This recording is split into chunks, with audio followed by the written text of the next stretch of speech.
Hello vinyl community, this is Randy back today with another video. It's October 1st, so I'm going to show you some records I picked up in the second half of September. These really aren't in any order. I got The Cult.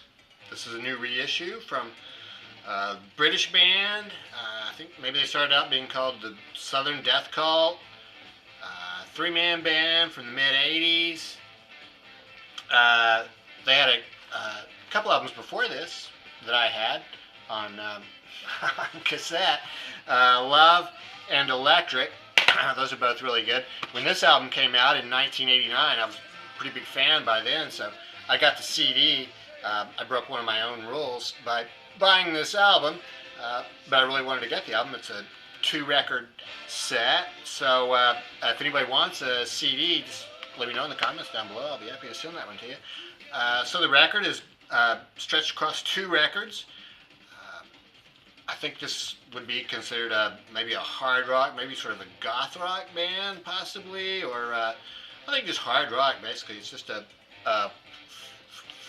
well, I mean, what's the story here? There's really 3 members of the band: the singer Ian Astbury, Billy Duffy, the guitar player, and the bassist Jamie Stewart, who I guess he also plays some keyboards. And then I guess they had a drummer, maybe they just hired to record. I don't know what the story was of that, but 1989, this was a pretty big hit album, I think. Sun King, Firewoman album starts out with that, so those are both great songs. Sweet Soul Sister, also great. So yeah, love this album. This came out a couple weeks ago, so it is on Beggar's Banquet Records, this custom label that's just black and silver. It's just a standard black record. I was watching War God 60 about 2 or 3 weeks ago. He was showing some records he got, in the background he was playing this Kava Suit. That is written right down there. I'm not exactly certain of the pronunciation. Kava Suit is what I would say. This is an Australian band. This record was recorded in 1971. Kevin was using his background throughout his video, and the whole thing just sounded so great that I immediately went to Discogs and found a reissue copy. I'm not sure if the one he was showing was an original or a reissue, but this was reissued by a Karma in, well, when did it say it? Reissued by a Karma in 2002. Wow, so this reissue actually is kind of old even. I got it used, but boy, it's perfect. So this is a great album. I think it fits to the category of hard and heavy early 70s.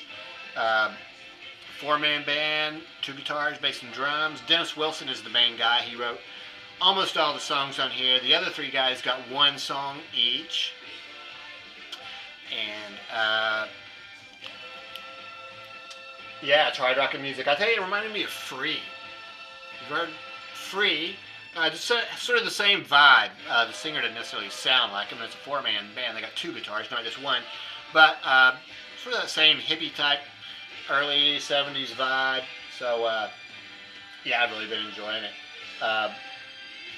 Last song on here, Parade of Fools. It's fantastic. So yeah, there's some, I guess some just distorted guitar, some wah-wah pedals and stuff. So maybe some, might call it some psych elements to this, but I'd mostly call it it's hard rock. This is on a Karma Records, and the other side of this label is totally cool. Yeah, Kava Suit. Been playing that one quite a bit, so yeah, thanks War God 60, Kevin. I appreciate the tip on that. I from that same Discogs vendor. It had other records for sale that were on my list, and 3-Man Army was one of them. A Third of a Lifetime. Look at this. This is such a great album. Other than it's got a tiny little cut here in the top, this album cover is just like in perfect condition. This album came out in, this album came out in 1971. So it's old. This is perfect. You can see these holes in it.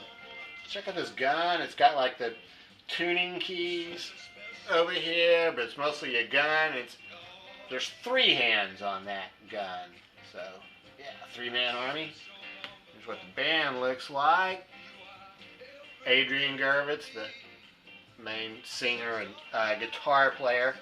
So this is another record by the Gurvitz brothers. I had their first 2 albums, which were by Gun.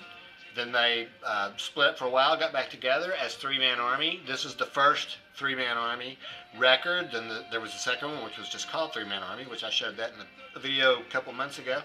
The third one by them is called 3-Man Army 2. So that's on my list now to get that one.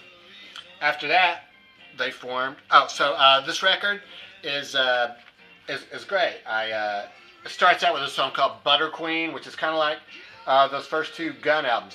They all just start with fantastic songs. So yeah, Butter Queen. Your Name is Barbara. How come they call you Butter Queen? Fantastic. And yeah, it also has songs like yeah, A Third of a Lifetime. Sort of is a tells the story.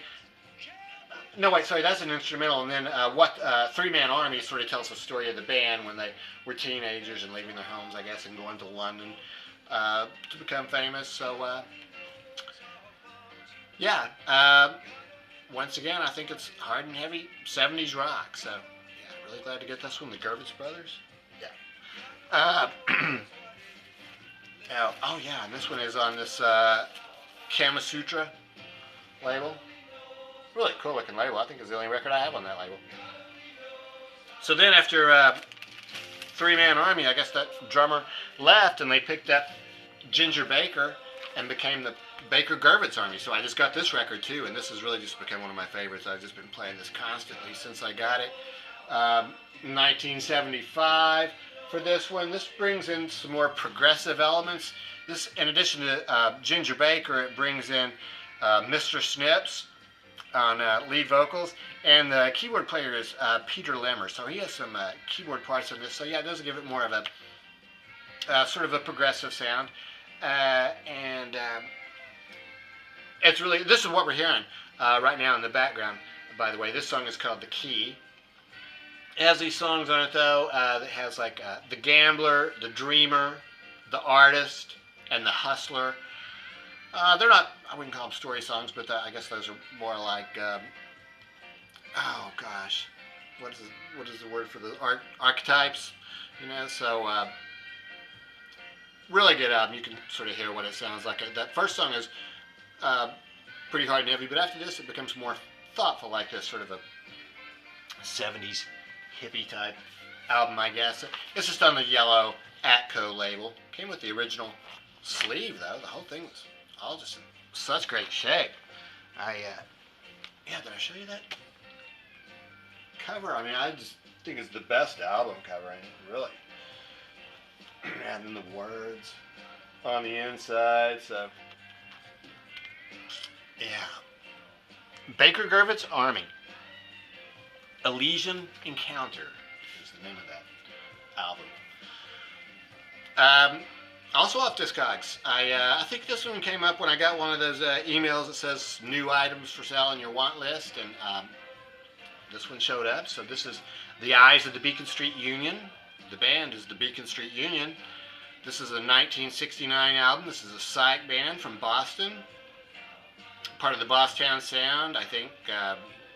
Ultimate Spinach would be the other one from there. Well, I think there were several bands, but I'm not sure who those were. It's a gatefold sleeve.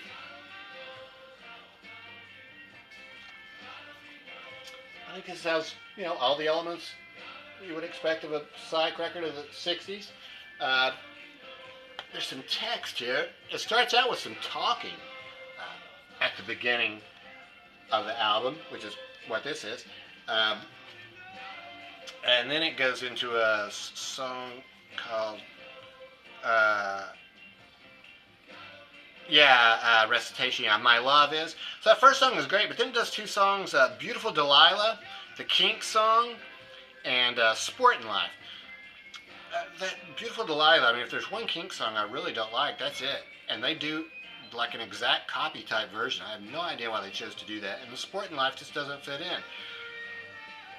Other than, you know, a lot of these 60 psych bands, I think, did that. They would stick one or two songs on there that just were more like novelty type songs. I'm not sure what the reasoning was behind that. You know, Cream on Disraeli Gears, both sides of that album end up with songs that I think that whole album would have been better without.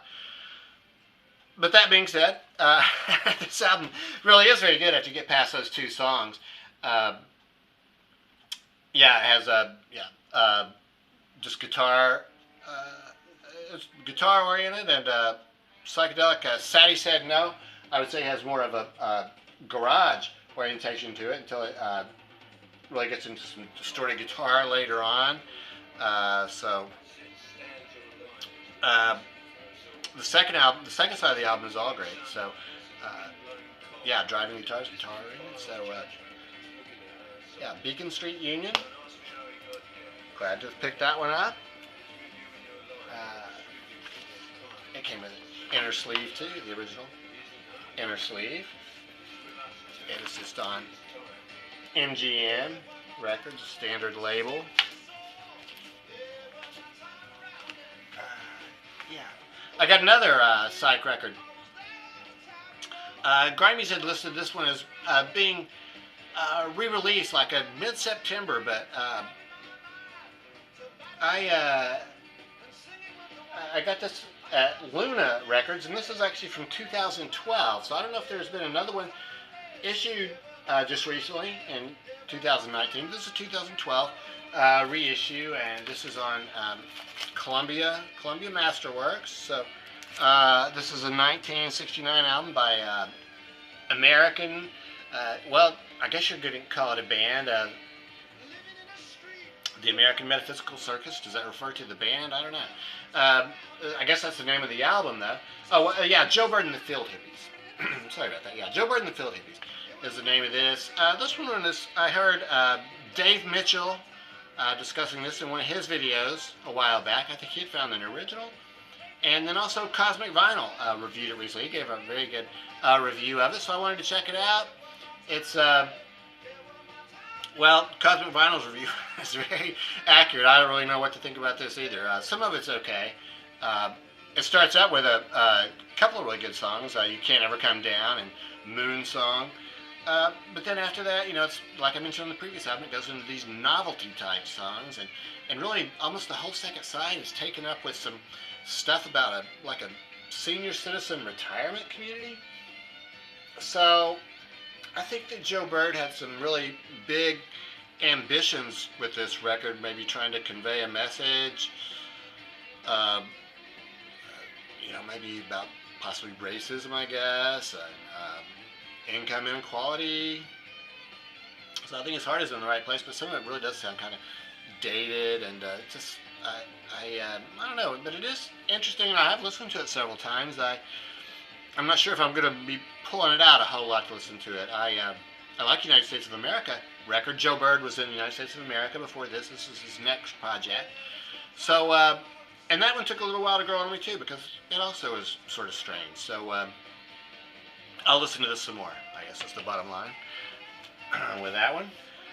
I got two jazz albums. Miles Davis, Quiet Nights.